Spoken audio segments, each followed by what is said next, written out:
It's pretty obvious. There is a difference between boxing and MMA.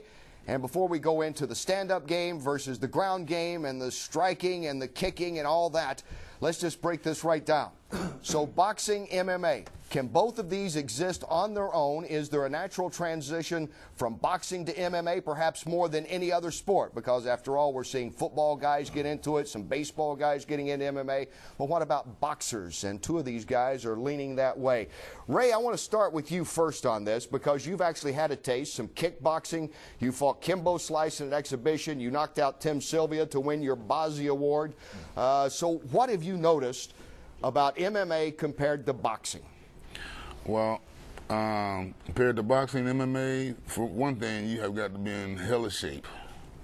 And you have to know the ground game. I mean, MMA makes boxing look kind of easy when it comes to the training because, you know, boxing, you're only training for one thing, that's the box, to throw your fist.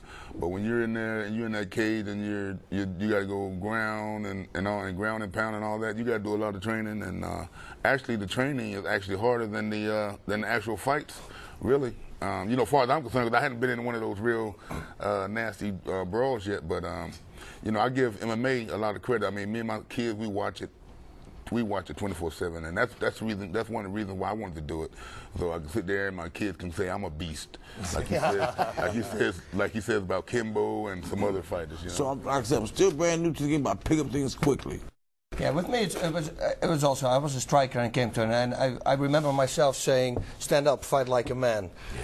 And I go like, okay, until they almost broke my leg in half with a knee bar, I go, okay, you gotta respect that kind of power. And some of the comments that you made are like heavy comments for some fighters, like guys like Frank Mir, for instance. Frank Mir is one of those guys, he was in the news lately with his talk, and you know what he's going to do to certain people. I had a quote from you when you said, I'm not going to allow one of those boys to lay on me like a little fag. And I go like, ooh, now if you fight a guy like, any heavyweight, and he will take you down, you're not afraid that they're going to extra hurt you? I'm not even worried about that because the bottom line is, like KJ said, the game starts on top. Yeah. And despite what Freddie says, I have a very high knockout rating. Now, I got 4-ounce gloves on. In boxing, I'm wearing 10s. I'm a heavyweight. Big deal. Now, what I do? Now, what's gonna happen when I hit him with the 4 ounces before he comes at me? Because he gotta shoot in at me.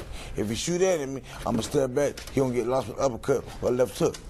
So either way, if I hit anybody on the chin with the small gloves, they ain't pay the electric bill. And their lights is going out. I promise you that. My first two fights were exactly like that until they realized it was a striker. And from that moment, I went to the ground.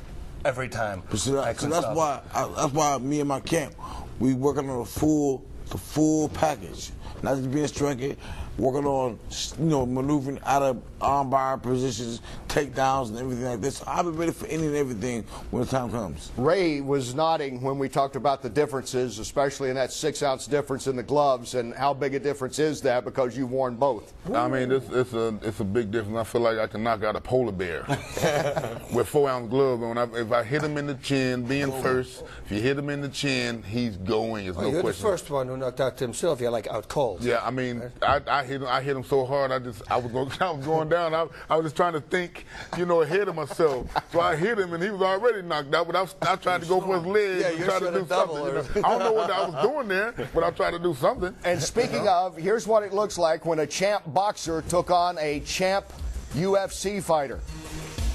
And watch quickly because it's going to end right about now. Got him sized up, Ray. Oh. He's asleep. He's asleep. I ain't know he was asleep. I heard snoring and all that. Yeah. I couldn't believe it, man. It was great. That was great. That's the first time I. Ooh, Lord. Tony, I'm going to tell you like this here. I'm sue you. For 4-ounce gloves on, if you land first, let me tell you something. He's going. Oh, yeah. He's going. If you land first, he's going. But if you take it down to the ground, you got to learn that stuff. That's the main thing, Ray. That's why I got to learn from other people's mistakes. Yep. And to go into the game with the full package. Because, you know, I respect the game. I respect the game. Standing up, I think I can really, you know, knocking out Tim Sylvia may have made my head get, you know, get a little big. Like that. You know, a little bit, yeah, like this right here. But I'm going to tell you, if I connect with him first, It's over. and I'm learning some ground game, and I know how to sprawl. I can get him when he comes in. I know how to keep him from taking me down.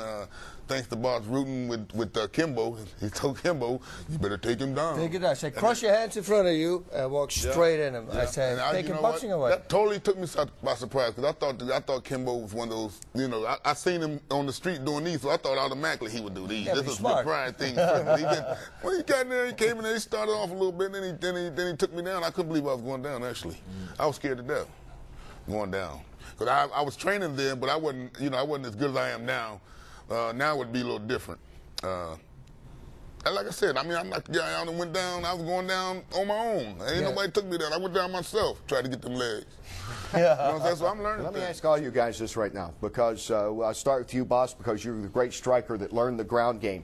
There is always the speculation, especially with the boxer, when a guy's shooting in on him, as well as the sprawl, there is the uppercut that we don't see as much in MMA. But a pro boxer can throw an uppercut that if you've watched guys at the level of Tony and Mercer, you know what an uppercut is compared to some uppercuts. It will be that's the best punch for a boxer, for any striker to throw on an MMA fighter if they shoot in. Straight punch ain't gonna work because they're closing the distance at the moment. Yeah, you can't step back and punch at the same time, so the distance just gets closer. You're jamming your own fist. You can't. But the uppercut is always there, you know. And if it lands, you guys got him. It's over. It's lights out. But if they miss, that's what I always say, and that's what happened to me. That's why I'm just giving a heads up. Yeah, you know, but I just want because the more you know, the more focused you are, the better you're going to do, of course. Yeah. Okay. You got to prepare for that takedown. You got to prepare for it. All the time. While you're doing the focus mitts, pop, pop, pop, let him shoot, let him shoot, let him shoot the whole time. It's probably easier to make the transition if you're middle-aged or younger from boxing to MMA because you know how to box already. You got one aspect of it down. Now you just got to go learn another.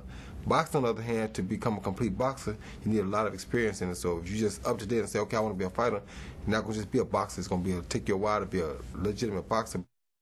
Jones Jr. returns to the ring April 4th to face another boxing legend, Bernard Hopkins. Back to you. Okay, thanks, Ron. Well, Roy Jones Jr. weighs in by saying that he thinks it's easier to transition from boxing to MMA. So, guys, I'd have to ask this. Wonder when Roy Jones Jr. is going to fight MMA, or is he just still getting paid too much money, 6 figures at least, for all these boxing deals? I don't know what it is. He might not be getting 6 figures if he wants to. If he thinks he can just convert over to MMA, you know, a lot easier than a boxer can. You know, the guys.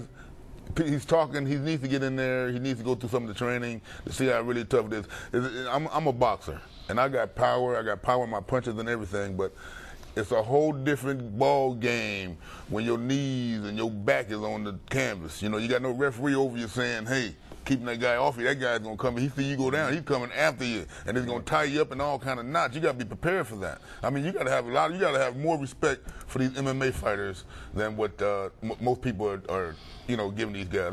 Like I said, I'm a boxer. I love my boxing game.